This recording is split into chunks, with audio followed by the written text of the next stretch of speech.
radi o jednom događaju koji u suštini će imati više pozitivnih efekata.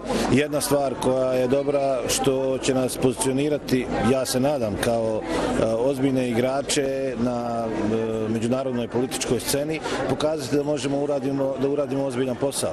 S druge strane, ja se nadam da će ovih 6 mjeseci, da ćemo također to iskoristiti da evropsku ideju približimo ljudima koji žive u Bosni i Hercegovini i da generalno ovih 6 mjeseci treba da bude 6 mjeseci evropskog duha i jednog evropskog ambijenta u Bosni i Hercegovini, a nadam se da će to sve biti praćeno i dobrim stvarima i što manje problema, a što više reformi i uspješnih stvari u zemlji.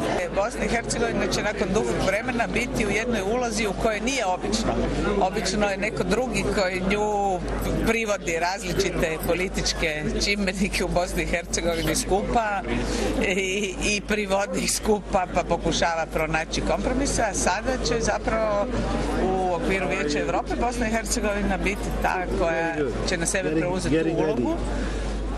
Prvo, povećava vidljivost, a drugo, mislim da i, ako se pametno iskoristi, doprinosi malo institucionalnom jačanju. Tako da u svakom slučaju jedna dobra stvar, želim puno uspjeha i dobar rezultat na kraju.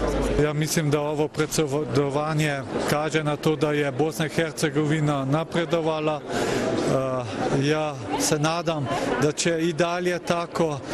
Jučer na sastanku ministra vanjskih poslova Evropske unije tako smo isto vidjeli da Bosna je u pravom pravcu.